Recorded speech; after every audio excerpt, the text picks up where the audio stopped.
and welcome to the Taproom Exclusive. I'm your host, Dean Zarbaugh. Today's show is sponsored by House of Helga. Are you a brewery looking for some vibrant, stunning artwork to slap on that freshly bottled or canned beer? Or maybe you're starting a brewery and need help coming up with a logo. If so, contact House of Helga for all your design needs. They've worked with Masthead, Streetside, and yours truly here at the Taproom Exclusive. You can check out Kyla's entire portfolio of incredible work at houseohelga.com. Also, be sure to check out House of Helga's Facebook page and purchase a House of Helga t-shirt. The cost of school supplies are at an all-time high, and most families can't afford the extensive list of items required for the school year. A recent survey from the National Center for Education Statistics found that 94% of public school teachers pay for classroom supplies. In the greater Columbus area, Operation Backpack works to offset this by donating backpacks and school supplies to 25 schools across Franklin and Licking County. Profits from the House of Helga t-shirt sales will go towards Operation Backpack to help a local child in need with supplies for the upcoming school year. Do your part to help those in need by going to bit.ly/Helga donates and pick up your shirt today. On today's show, I chat with Brick and Barrel's brewer and founder Karl Spiesman over their tasty Bitter Chief IPA, but first a taste of what's going on in the craft beer world with this week's Tasting Glass, brought to you by Northeast Ohio Craft Brewery News.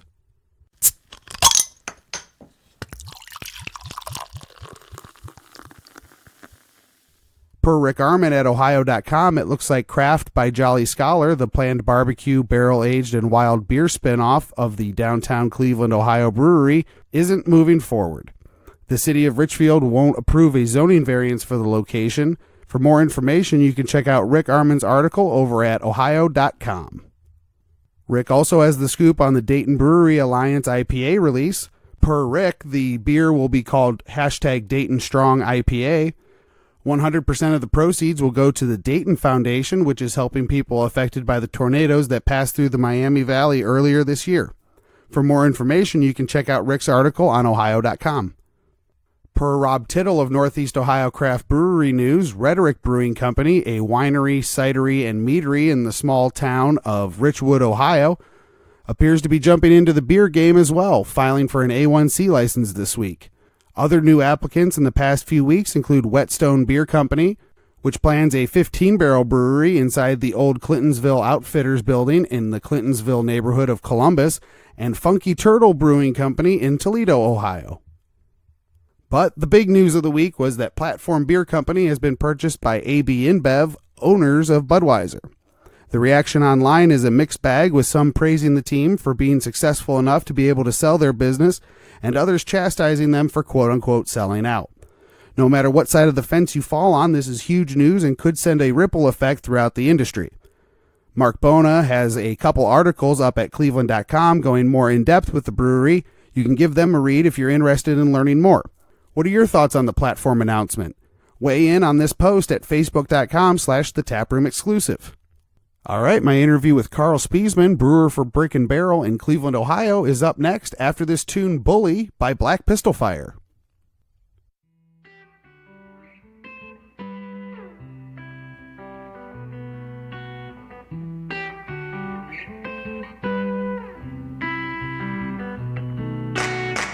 Sometimes I can tell by the morning you be gone like a bat out of hell.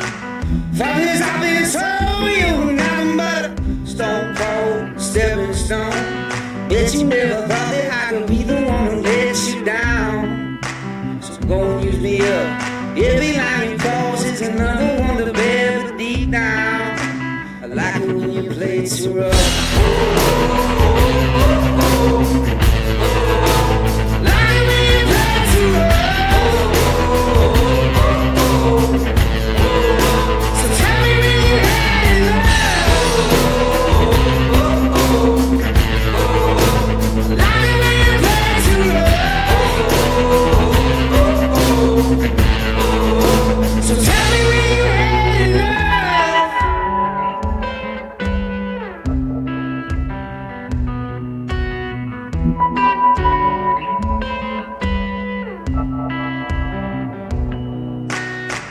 Separate my heart from my head when it's beat up with a clean cut. So come and weaken my will and I pay no mind. just the way I like. Bet you never thought that I could be the one who let you down. Welcome back to the Taproom Exclusive. I'm here at Brick and Barrel with Karl Spiesman. We have moved on to their famed Bitter Chief IPA. Tell the people a little bit about this IPA and kind of how it came about. Yeah, so good American IPA. I liked East Coast IPAs when I started working at Harpoon. They do a nice, more of like the British East Coast, not too much West Coast style of an IPA. I loved it. I thought it was great. I really didn't know much more besides that, maybe than having back then it was Sierra Nevada or, really maybe Lagunitas out in California. I mean, I'm trying to think. I'm trying to go geeky, but, maybe a couple other larger breweries that did some IPAs. But those are kind of the ones I was drinking back in the day. And I liked the malt forward style IPAs then, but everyone's palates evolve. So you drink a Two Hearted and some of the others, Centennial for Founders. You start to build that library, that repertoire of different hoppy beers. So every time I do mess with it still, and you get yelled at all the time. Stop messing with it. But there's so many different. I love malt. Beer evolves. And it's not fun if you don't mess with it, I guess. But you should. You should listen to your people and stop doing stuff and just stick to something. So I feel like the past couple of years, kind of somewhere where I feel like, where I'm at for an IPA. Mm-hmm. I like it. It's got some West Coast, maybe a slightly East Coast kind of feel to it, but it's an American IPA. So that's what feels good. Messing with yeast strains and really kind of sticking around a ballpark of hops varieties so far still. So, but yeah, that's kind of where it came from. Just, nowadays it's kind of the Sacramento beer of a brewery. They have a good IPA on. Yeah. And I'm not opposed to it. I love IPAs too, but I like this kind of IPA, this style, something easy drinking and something kind of hits all your your edges that you want. So. It's not blasting your palate with bitterness. Yeah. And if you like that, that's fine. Mm-hmm. Like I said, there's nothing. If we all like the same thing, there'll only be one kind of beer. Mm-hmm. But for me, especially when we're getting these warmer days out now and the 95, 96 degree days, it's nice to have something that's not just going to make you feel like you're sweating more. True. Yeah, you're trying to chug through something or a lot of work. So, yeah, for the and hazies and some of the new style, fruity IPAs are out there. And I haven't hit that world yet. I'm not saying I won't, but it's nice to not have to think about it too much. You just like it, enjoy it. It's kind of a go-to thing. Yeah. So, and that's kind of where I wanted to be with that beer. Kind of in that world. When you go to a bar and you see a Two Hearted or even a Columbus or a Sierra Nevada or whoever is your go-to, that's kind of what you want to be. Yeah, it's awesome. Absolutely. So I'm hoping I'm getting closer, and it's a fun world out there with all the different new. Well, usually, you see the best IPA lists in Cleveland, and usually Bitter Chief's on that list somewhere. So that's really nice. That's a feather in your cap, no pun intended. With the logo, I love the logo is the first thing I saw. I hadn't even had the beer. Yeah. But I saw a picture online right when I was starting this show, and I saw the logo, and I was like, I have to have that. I need to try that. I want a hat with that. And then I finally got down here and I tried it. I was like, oh man, this is really good stuff. I can see why everybody likes it. How'd the name come up? Yeah, so I'm a huge diehard Cleveland Indians fan, and I don't know. You try to think of fun words and little, fun beer names and things like that. I'm awful at it, but then sometimes you say you're awful, you might be good. But I like Chief Wahoo. Yeah, I love the culture of the Cleveland Indians and where I grew up in it, and my grandfather and my dad, everyone, everyone's family or friends grew up in that culture. And then, you just carry it on. You're like, I love the Indians. This IPA is great. And you think of the word bitter as an adjective towards, beer. So you're like, oh, bitter. And then Bitter Chief, and we're bitter. You kind of it's a play on words. We're bitter sports fans lately, in the past 30 years or whenever I've been alive to watch sports. But so you're like Bitter Chief fans, kind of fun. And then I had a family member, cousin, who had that logo with some different, variations of it for his band, about 12 years ago. And he was like, oh, it'd be cool and this. And we just kind of kept talking before it even opened, for the Bitter Chief IPA. And I'm like, yeah, let's do it. And we did it. And it gets its back and forth with people and, Major League Baseball and everything. So, one day we'll change it up, and that's fine. We had a good run. It's fun. So, And it's a logo, and it's a beer. a beer. Yeah, my gosh. Right. If I'm trying to create world peace through beer, it's probably not going to happen. So that's fine. But I'm just trying to have everyone enjoy beer and enjoy Cleveland. Take a step back, Yeah. enjoy the beer, Relax. just not you don't have to think about everything all the time. It's Right. nice to be able to just sit My down gosh. and relax and have Yeah. a minute to to just enjoy something without having to pick it apart, other than maybe the flavor like we're doing right now, because that's actually fun.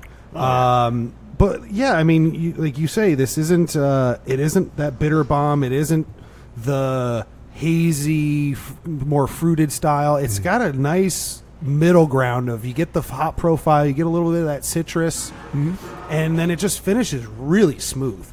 I really like how easy it finishes. It just makes you want one more sip. Yeah, thanks, man. Yeah, drinkability. It's kind of like in wine.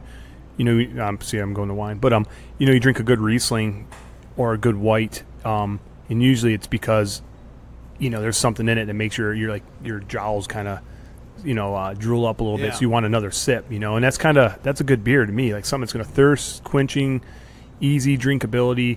And you're not like thinking about it. You're not trying to be like trying to get the Cicerone every time you drink a beer. You're just like, oh, this is good. That's what I want. You just want to go to whatever place you're at and just get that beer. Like, that's just what I want. And you don't have to worry about, all right, I'm spending $6 or $8 or $10 or $20 to like maybe play a little roulette with this beer. Yeah. You're just going to have a beer and enjoy the time, and and that's kind of what I'm hoping to go forward with all my beers, but this beer, specifically. But it's a nice like light golden color.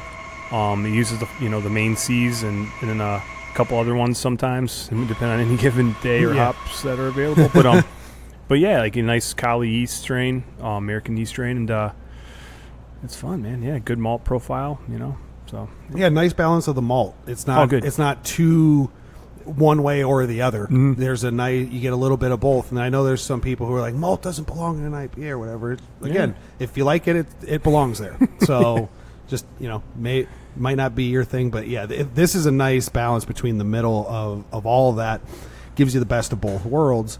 And you mentioned you started brewing this a little bit before you opened. It was like a homebrew type thing for you, or was it but this was pretty much one of the first beers you did here at Brick and Barrel too, right? Yeah, this was and the brewski and the McTavish Wee Heavy. I did a wine blend beer. I did a couple, ones that I haven't done since. I keep getting yelled at. It's been like 4 years, and some people come in and say, you got to brew that again or I'm not coming back. I'm like, all right, people just remember, kidding, man. but not really. Yeah, I'm like, all right. So, and people I never thought would remember the beers do, and I'm like, holy crap. But, Right. so yeah, I didn't do too much home brewing in the past. Usually brewing at other breweries and using people's equipment, brewing with them. So, like, nailing down a nice IPA over the years has always been fun because everyone's, in the past, like, I'm trying to think, 10 to 12 years, the hop boom, just going crazy. Whenever you'd homebrew with like another brewing buddy, it's usually you're doing something hoppy or like something dark. Yeah. You know what I mean? Yeah. It's like, let's do that big Let's stout. make it worth our Or, time. Yeah, or let's do this something hoppy. So because there's so many hops out there you want to try. And if you could do 5 to 10, 15 gallons versus, 210 gallons, you're not too, worried about, I hope this pans out right because that's a lot of money, a lot of time. At least in my world it is. But so yeah, it's just something you kind of dabbled in and messed with. And then the other ones you kind of go a little at a time, and you do small batches as well. But yeah, the Bitter Chief I was brewing, probably 6-7 years ago, trying to critique it. And then even when when you open your brewery, you have your different water profiles, different equipment. You have things that are gonna kind of mess with. So, and I still mess with it, and I know I'm not supposed to, but I keep messing with it a little bit. There's just a lot of breweries that do, man. And if you want to tweak the profile, that's your right as the guy who created it. So. It's one of those things where it evolves, and speaking of that, like you're saying, how close is this batch to, let's say, your first batch? Like how much has it evolved? Has it pretty much stayed the same, or what are kind of some of the slight differences? Yeah, this one particularly has stayed. This particular batch is closer to probably my first couple batches and the ones in between, not on purpose, just out of like eureka moment. Like, oh shit, that's kind of similar. You know what I mean? But yeah, I've had some that it's either yeast or hop driven, where you get like some real fruity tropical notes, and some can go more on the dank, spicy, herbal, grassy things, and you might be using the same hop. And it bewilders me because like I'm not the most scientific brewer. I didn't go to school for it or anything, and I like to read books, but not all the time. So not every day. Yeah, but so I sometimes it can be a can't. chore. Yeah, man. So I'm like, I love hops and all, but holy crap, I don't want a PhD in hop profiles and whatever else you can read about. But So many useless yeah. degrees out there. Let's Yeah. add that to it. No, I'm just yeah, yeah, exactly. Like a English history degree. literature. Is that what you got? No, I don't Oh. have English literature. I have My a buddy history did. degree, No, I have film. Oh. So that I'm not using that at all. Halfway I'm there, man. doing the exact opposite. Audio. But yeah, man. So yeah, you're just kind of like, you just hit your head sometimes. Like, man, I put this Citra in there, but it's got more grassy notes than the other one. So you're like, damn, Yeah. you're like, did I overhop it? So you start going crazy. But then it's so great. You have all these brewing buddies around here where you just pick their brains. So you're like, what did you do, or why do you think, Yeah. or come and taste this? And Is they're it like, possible oh, you what'd maybe think- this happened? Yeah, like, did you ferment at this, or what kind of yeast strain, or what year was it? Because 2016 hop, Citra tastes like this. Like, holy Yeah, crap. yeah, yeah. It's almost like grapes. Like, that vintage sucked, or this one was phenomenal. Right. So I never thought about that either. yeah, it's an agricultural product, so Yeah. it's going to change, and then whatever's Soil. driving the market, and whatever they're going to produce drives the market too. Like there's a demand for Citra one year and there's a demand for Mosaic one year, so they're going to skimp on this and they're going to skimp on that, and you might be getting the back quality of some of these guys, like a Fatheads who goes out there and gets to hand pick and sniff it Right. before they even pick it. And like, I'm not doing that. Yeah. I can't do that. You You know what I have a mean? lot Yeah. going on. So It's- I'm getting there like scraps or something. So and so you might get a little bit inferior hops, but that's okay because you work with what you got. But it is hard to kind of recreate or do some things sometimes, especially in that really agriculturally driven kind of a beer. But then again, like I said, I don't pretend to know that I know everything about it either. Right. So. Well, that's also the art form of it. You know, Mhm. it is that perfect blend of art and science, Mhm. and that you go and try to do something the exact same way, you're not guaranteed it's going to happen that way. It is an art form. You can literally follow the exact same process you did for the first batch, but because of just one thing or another, like you're saying, it could just change just slightly enough to make it maybe noticeable, but not bad. right. But No, just different. absolutely. Yeah. And Any that's given thing. the name of the game with brewing, though. Mhm. And I think generally most people coming into a brewery understand that Mhm. and know, okay, hey, like you were saying, soil from one year to another, or water from one source to the next. But we're so lucky being here in Cleveland with the water that we have, and with the community that we have, like you were mentioning about how, okay, you go to somebody and go, hey, try this, see what you think, and then they go, oh, maybe just try this next time, and you're like, oh, that's awesome. Yeah, I hear that all the time at these events and stuff, these brewers talking to each other and stuff, and it's a really cool community. You don't see that in many industries.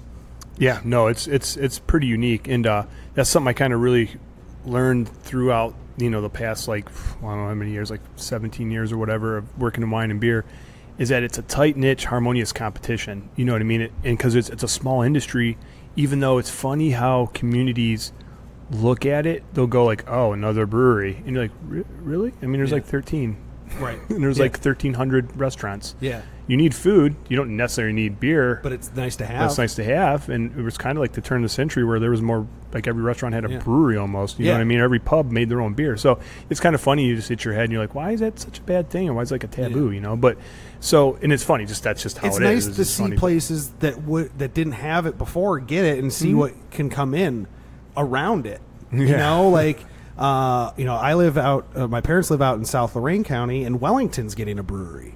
Like, Oh, nice. Wellington, out of all the places, Wellington. But someone once told me, if a bar can survive in a town, a brewery can survive in a town.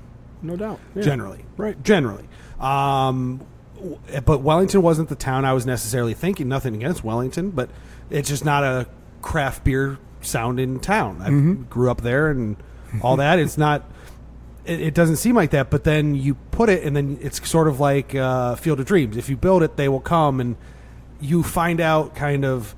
Okay, now maybe they'll deal with like local food trucks, or maybe bring in, and it'd be amazing to see the wealth of other local businesses that are helped to thrive by a brewery.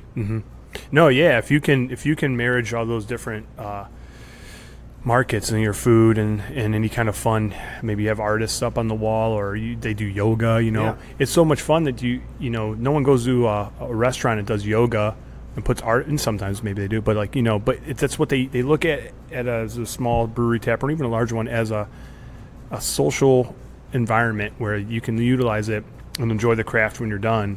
And that's what's fun. That's what's cool that you see around the country and even in Cleveland. People love it. It's fun like that. And you can have like brew bus tours. I mean, people, like any place you can rent out a space to and, have at a restaurant, have like a, like a dinner or something or a party. But, it just feels fun to do it at a brewery, But you're right. I mean, food is huge and marketing in that is huge. And that's something I've always needed to get better at, as being an owner, is some of those things. But I make beer and wine for a living, so I'm not good at everything. But so food, that's a big step, and it definitely helps, especially in those smaller markets like maybe Wellington, where they're going to expect you to have food. Here you might be able to get away with it because there's so many restaurants. Yeah, you can walk around. There's stuff to find. You can have 1 or 2 beers and then go right next door and have food. But in Wellington, maybe you have to maybe you can't, or you got to figure something out. That makes it a little bit more difficult. If you can get it all into one place, it kind of helps. But it's a rising tide. Helps everybody. That's the whole thing. Absolutely, man. It's bringing everybody up, and it's just really nice to see that this industry kind of do that for everybody else. Yeah, man. We all help each other out, and that's what I saw. Like being in Portland, I used specifically because I never been in the divulged in the craft scene as much as I was there, just because I had a really big one in a town, and just seeing how everyone was friends with each other and how harmonious it was, even though it was still business competition, But in a nutshell, maybe more of the production side, the brewers got along so well. Even the owners rubbed shoulders and the brewmasters, and it was legit out there. And it was just interesting to see. Like, you could have 3 breweries on one street, and they just were blowing it up. Yeah. There's nothing like, you have people around here like, well, I don't want another restaurant open around me. It's going to kill my business. Like, no, it's going to bring more people right down to your spot. Absolutely. If you do it right. I mean, if you're a jerk and you suck at it, then they were not going to come to your spot. But it's crazy to see that, and I thought that was really exciting. And I think Cleveland's getting there, and we're killing it pretty good. Yeah, it's nice. It's nice to see everything that's kind of the revitalization of all parts of town right now, and sort of how craft beer's at the center of it, really. Around here. I mean, it's insane the industry and how big it's grown in this city in just the last 5 years. Yeah, it's nuts. Anything else about the Bitter Chief that you want to get out before we head out? No, that's it. Really, that's it. Yeah, I'll try not to mess with it too much. I'll keep it. Same thing. Well, I'm doing like some small canning runs. I try to keep it in the cooler here. That way, it's fun. You can pick, instead of, like I said, no growlers, but I got the glass growlers on the small half ones, howlers, whatever. And, but yeah, same thing that'll be there, and that's it. Absolutely. Karl, thank you so much for your time. Tune in next week for another all-new episode here at Brick and Barrel.